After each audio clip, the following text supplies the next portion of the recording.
Mesdames et messieurs, bonjour à toutes et à tous, bienvenue sur un nouvel épisode. Aujourd'hui, nous allons continuer notre message intitulé La genèse des fondements maléfiques. La genèse des fondements négatifs ou maléfiques. Quatrième partie. Et donc, ce sera avec le prophète Lovi Elias. Dieu veut nous offrir une nouvelle jeunesse. Dieu veut nous donner une nouvelle genèse. Vous savez, les chérubins sont porteurs de la présence de Dieu. Et c'est un chérubin que Dieu a utilisé pour garder les portes du jardin d'Éden après qu'il ait sorti Adam et Ève du jardin d'Éden, afin de les empêcher, de revenir dans le jardin d'Éden. Et il a également positionné un autre être angélique à l'intérieur du jardin pour que, au cas où quelqu'un réussirait, à passer les mailles, à utiliser d'autres moyens pour avoir accès au jardin d'Éden, que ce dernier, soit puni ou meurt immédiatement. Donc, la chute de Satan ne lui a pas enlevé les habiletés, qu'il possédait. La chute de Satan ne lui a pas enlevé le fait qu'il possède ou sa nature, d'avoir le contrôle sur les rudiments du monde, c'est-à-dire les éléments dont nous sommes en train de parler depuis. Donc, le fait que Satan ait chuté, le fait que Satan soit projeté sur la terre ne lui a pas arraché, sa notoriété d'être témoin et d'être possesseur, des éléments. Et ces éléments, en fait, je rappelle rapidement, ce sont les pierres précieuses parce que il a été créé, mis comme contrôleur administrateur, des pierres précieuses, des richesses du monde, de la terre. Donc il en connaît chaque coin et chaque cachette, il maîtrise tout parce que c'est lui qui en était le chef.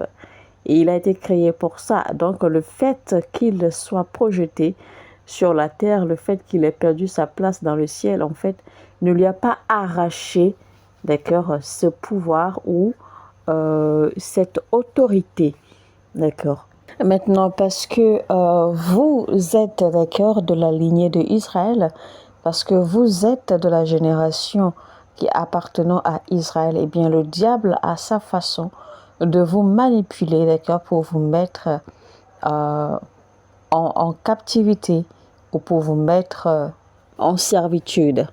Mais notre Seigneur Jésus-Christ est venu pour nous racheter, pour nous libérer, pour nous restaurer. Pour cela qu'il faille que vous compreniez très bien l'Écriture qui dit que vous êtes une nation sainte et vous êtes un sacerdoce royal. Donc par ce nom et par ce titre que le Christ nous a conféré, en nous rachetant et en nous délivrant, eh bien, nous avons ainsi pris la place, de Satan.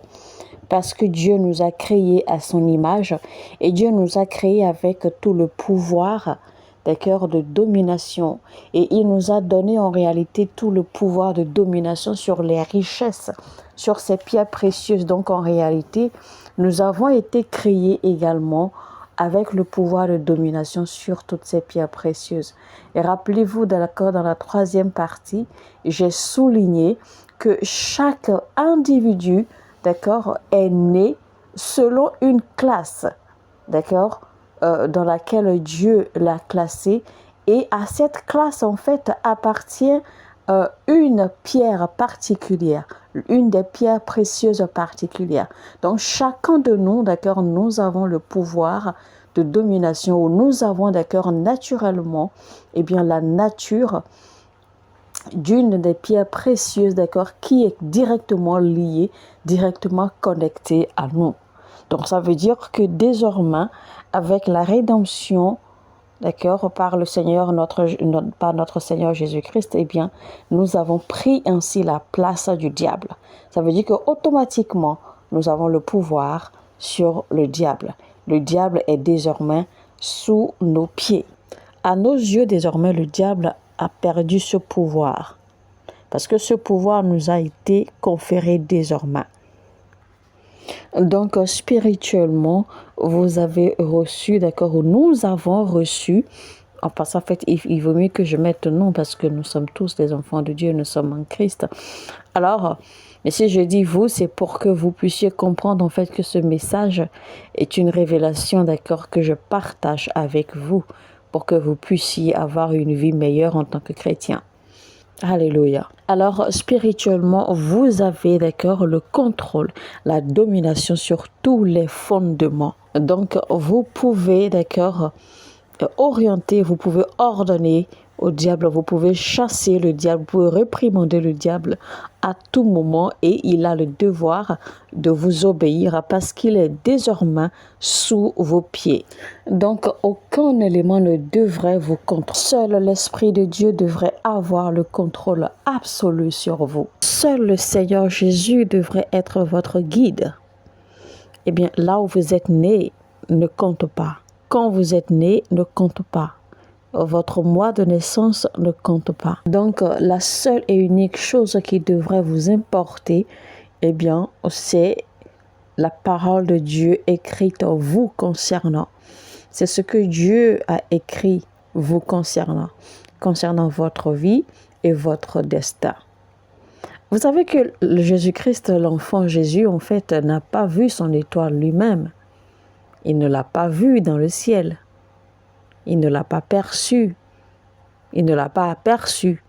Jésus-Christ a grandi, d'accord, dans une famille de charpentiers. Il a grandi avec les parents charpentiers. Il a grandi en faisant des travaux de charpentier.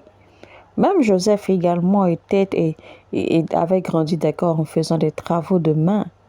Comme Jésus-Christ aussi a fait des travaux de main. Et le travail de charpentier était beaucoup prisé, d'accord, en ces temps-là. Le travail de charpentier était beaucoup respecté et beaucoup honoré. Parce qu'en réalité, en ces temps-là, eh bien, les travaux de main, les travaux d'art, en fait, étaient les plus prisés parce que c'était les plus honorables. Mais c'était également un métier que les gens de la classe haute méprisaient beaucoup. Sinon, vous allez voir comment est-ce que les gens adressaient Jésus-Christ. Les gens décrivaient Jésus-Christ comme le fils du charpentier. Donc, quand on disait, n'est-ce pas là le fils du charpentier, c'était en réalité pour dire, n'est-ce pas là le fils de personne. Vous voyez-vous? Donc, ça veut dire qu'en fait, il décrivait Jésus-Christ comme personne, comme un rien du tout. Quand Dieu vous a créé et que vous êtes né à travers votre mère, eh bien, vous n'avez pas vu votre étoile dans le ciel. Mais vous avez appris à grandir dans un environnement. Et vous êtes devenu en fait le produit, d'accord, de cet environnement. Mais je peux vous assurer aujourd'hui que votre futur, votre avenir est très grand et brillant. Votre avenir est encore plus glorieux. Parce que c'est ce qui est écrit par notre Seigneur, notre Dieu, Elohim, l'alpha et l'oméga. Mais Jésus-Christ était né dans la mangeoire. Les rois mages sont allés l'honorer pendant qu'il était encore dans la mangeoire. Mais les rois mages savaient également que ce n'était pas sa vie, que ce ne serait pas son destin, puisque les rois mages ont pu déjà voir qui il était. Donc c'est pour vous dire alors qu'aujourd'hui, peu importe la situation dans laquelle vous vous retrouvez, ou la situation dans laquelle vous allez vous retrouver dans le futur, peu importe ce que vous traversez, peu importe le poids ou le bagage sur vous, eh bien cela importe peu. Parce qu'en réalité, ce que vous traversez ou ce que vous endurez aujourd'hui ne vous définit pas. C'est-à-dire que ce que vous traversez ne définit pas qui vous êtes, ne définit pas votre avenir. Alors, comment vous êtes né et là où vous êtes né importe peu. En fait, Dieu vous a même permis de naître là où vous êtes né dans le but de vous protéger, dans le but de vous cacher. C'est pour cela qu'il a permis que vous soyez né ou que vous voyez le jour, d'accord, là où vous avez vu le jour, c'est-à-dire la famille, le pays, le village, le quartier, etc. Donc, Dieu a permis que vous soyez ou que vous ayez la vie, que vous voyez le jour dans les circonstances dans lesquelles vous avez vu le jour ou à l'endroit où vous êtes né, parce qu'en fait, son plan était de vous cacher. Son plan était de vous cacher, d'accord, des manipulations du diable. Voilà que malheureusement vous vous laissez manipuler par les prédictions des gens du monde qui accordent tellement de l'importance, d'accord, au jour de naissance, au mois de naissance. Il est vrai que j'ai dit plutôt que, eh bien, chacun de nous appartenons à un groupe spécifique et que nous portons, d'accord, de façon spécifique le nom d'une des 12 pierres que Dieu a séparées. Et donc, ça veut dire en fait que chacun de nous avons notre nom inscrit, d'accord, sur l'un des éléments, d'accord, ces pierres, les étoiles, nous avons notre nom inscrit, d'accord, sur un en particulier. Cela ne devrait pas être ce qui contrôle et qui véhicule notre destin ou le devenir de notre vie. Or, c'est la parole de Dieu qui est et qui demeure la seule et unique chose, d'accord, qui doit véhiculer et contrôler notre vie, notre destin, parce que c'est ce que Dieu a dit de nous. C'est ce que Dieu a écrit sur nous qui doit se manifester et non ce que le diable a manipulé au travers votre jour de naissance, les circonstances dans lesquelles vous êtes né. Parce que quand vous naissez, comme j'ai dit, le diable, en fait, vos informations apparaissent, d'accord, parce que votre étoile va briller à votre naissance et vos informations apparaissent, d'accord, dans le ciel. Donc, le diable a accès à ces informations et c'est pour cela qu'il peut les manipuler, d'accord, dans le sens contraire pour que vous ne puissiez pas marcher dans la volonté de Dieu. Et donc, le diable utilise ces éléments pour manipuler aisément votre vie, votre histoire, votre destin. Mais ce que je dis, c'est qu'il ne faut pas que nous nous laissions aller à ces manipulations. Ce n'est pas notre mois de naissance ou notre jour de naissance qui doit véhiculer ou qui doit contrôler notre devenir. Ce n'est pas ce que notre mois de naissance dit ou ce que les gens déduisent ou ce que les gens lisent, d'accord, de notre mois de naissance et de notre jour de naissance qui doit véhiculer ou contrôler notre devenir.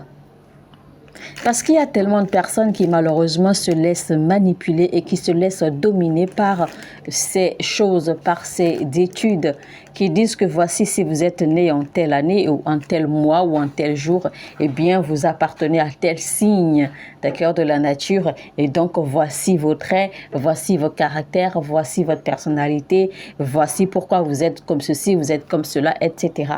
Et donc les gens utilisent cela, d'accord, pour définir votre vie à votre place. Et c'est ce que je suis en train de vous enseigner. Vous devrez refuser cela. Vous ne devez pas accepter cela parce que ce n'est pas à eux de définir votre vie. Ce n'est pas à eux de définir votre destin. L'information que je vous ai donnée à l'instant, c'est que vous devez comprendre que dès votre naissance, le diable prend connaissance des informations que Dieu a écrites sur votre étoile. Et c'est là que le diable commence à les manipuler. C'est pour cela que beaucoup ont des difficultés, d'accord, à accomplir leur vision ou leur devoir sur la terre selon les plans originels de Dieu. Et donc, si vous comprenez cela, vous saurez alors comment vous éloigner, d'accord, des croyances basées sur votre mois de naissance, votre jour de naissance, qui donne ceci, qui donne telle personnalité.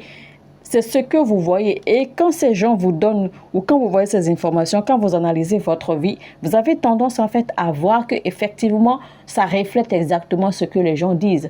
Et c'est là que vous devez comprendre en fait que c'est le contraire en fait de ce que, d'accord, Dieu a écrit sur vous. Donc, vous devez alors chercher à connaître ce que Dieu a écrit sur vous à la base. Et vous marchez selon cela. Et maintenant, qu'est-ce que vous dites de votre vie? Qu'est-ce que vous désirez devenir? Qu'est-ce que vous désirez être? Quand on vous dit que vous êtes balance, vous êtes scorpion, vous êtes poisson, vous êtes bélier, etc. Et la plupart des gens, d'accord, se laissent contrôler par ses croyances et végètent bonnement dans ses croyances.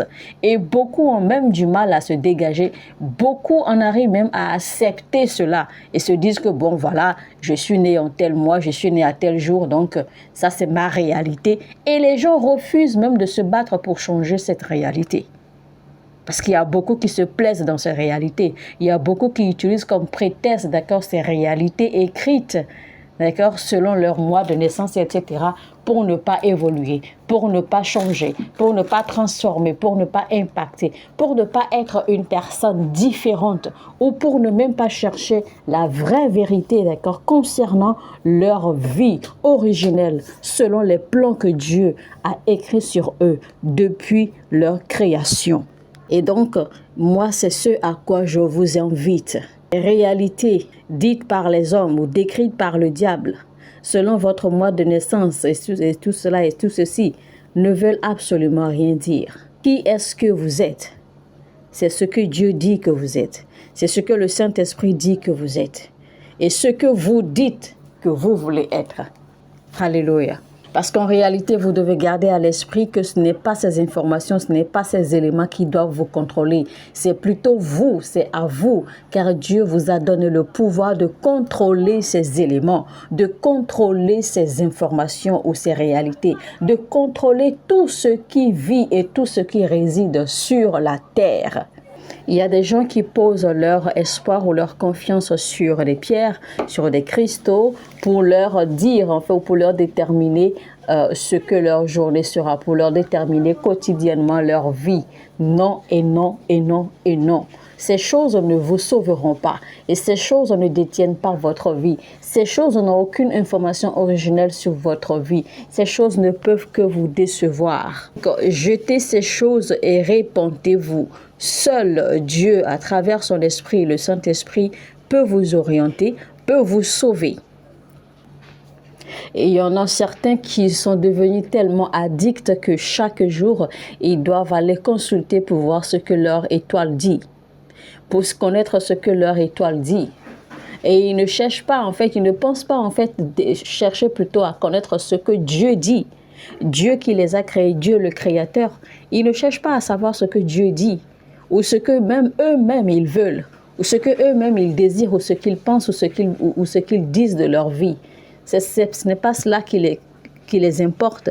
Ils veulent plutôt savoir ou connaître ce que leur étoile dit, d'accord, concernant leur jour, ou concernant leur mois, ou concernant leur année, etc. Ce qui ne devrait pas être le cas. Pourquoi mettez-vous Dieu, votre Créateur, de côté? Pourquoi mettez-vous ses pensées de côté? Pourquoi mettez-vous vous-même vos désirs, vos pensées de côté? Et que vous vous cramponnez, vous croyez, vous préférez croire aux pensées des étoiles ou des cristaux, ou etc. et etc. Ce que vous ignorez, c'est que ces choses contrôlent votre destin. Imaginez par exemple que quelqu'un aille consulter un jour pour voir ou pour connaître ce que son étoile ou ce que le cristal lui dit, d'accord, concernant sa vie aujourd'hui ou peut-être concernant quelque chose, une situation. Et l'information que le cristal ou que l'étoile va donner, eh bien, il s'accroche à cela. Il ne réfléchit même pas un instant pour savoir, pour connaître la pensée de Dieu concernant cela, ou même, il n'a même pas de volonté lui-même pour déterminer ce qu'il veut. Donc, ces choses contrôlent votre destin. Je ne suis pas en train de vous faire peur, d'accord, mais j'essaie simplement de vous montrer des vérités que vous ne connaissez pas. J'essaie simplement de vous ouvrir sur les fondements de vos problèmes. Vous devez comprendre et garder une bonne fois pour toutes à l'esprit que personne ni rien ne peut annuler ou empêcher ce que Dieu a ordonné, ce que Dieu a dessiné de s'accomplir. Même pas vos propres erreurs. Même vos propres erreurs ne peuvent pas empêcher Dieu, d'accord, de trouver le moyen pour vous faire accomplir son destin. Rien du tout, rien ne peut vous arrêter. Beaucoup ont vraiment besoin de se repentir parce que leurs fondements, d'accord, sont déjà faussés. Maintenant, une chose que vous ne savez pas, c'est que quand vous avez affaire tout le temps, d'accord, aux étoiles, aux consultations spirituelles ou consultations mystiques ou consultations d'étoiles, consultations de cristal, etc., consultations du zodiaque, etc., quand vous êtes tout le temps accroché à ces choses, en réalité, vous ne faites aucun pas pour l'avenir. En fait, vous ne connaissez rien, vous ne voyez rien de votre avenir, vous ne découvrez rien. En fait, vous ne travaillez pas, d'accord, pour votre avenir. Plutôt, vous êtes en train, d'accord, de travailler pour consolider vos fondements qui sont déjà erronés, qui sont déjà faussés. Vous ne faites que renforcer l'œuvre du diable, à manipuler votre destin hors de la volonté originelle de Dieu. Alors, quand vous aurez écouté ce message, je vais vous solliciter à vous mettre en position de rémission et vous allez demander à ce que l'Éternel vous fasse miséricorde pour toutes les fois où vous avez posé votre confiance, vos espoirs sur les éléments, sur les étoiles, pour toutes les fois où vous avez fait recours au divinateur d'étoiles, pour toutes les fois où vous avez fait recours aux consultations ésotériques, consultations mystiques, etc., consultations spirituelles, etc., qui n'est pas d'accord dans la ligne de la parole de Dieu, d'accord, pour pouvoir vous en sortir, que toutes les fois où vous avez été hors de sa parole, que toutes les fois où vous avez permis à votre mois de naissance, votre année de naissance, votre jour de naissance de contrôler votre vie. Alors, mesdames et messieurs, nous espérons que ce message vous a béni. Afin de mieux comprendre, je vous recommande vivement de faire recours rapidement à la première, la deuxième et la troisième partie de ce message, histoire de comprendre la logique, la chronologie des cœurs et les informations qui sont passées dans cet enseignement. Vous allez mieux comprendre et suivre et prendre des notes et commencer à les mettre en pratique dans votre vie. Alors, si vous avez apprécié ce message, n'hésitez surtout pas à liker, cliquez sur le bouton j'aime et partagez autant que vous pouvez. Cela permettra à YouTube, d'accord, de recommander ces messages à d'autres personnes, car il y en a beaucoup là dehors qui ont besoin de lumière, qui cherchent la vérité mais qui ne savent où la trouver. Vous pouvez servir d'ange d'évangélisation à travers cette plateforme si vous appréciez le travail que nous apportons à ces messages ici pour nourrir et pour édifier les âmes. Alors, abonnez-vous également si vous ne l'avez pas encore fait et activez la cloche de notification afin de ne rater aucun de nos messages. Sur ce, je vous dis que Dieu vous bénisse abondamment. Shalom chez vous. Mon heure a sonné et votre heure a sonné.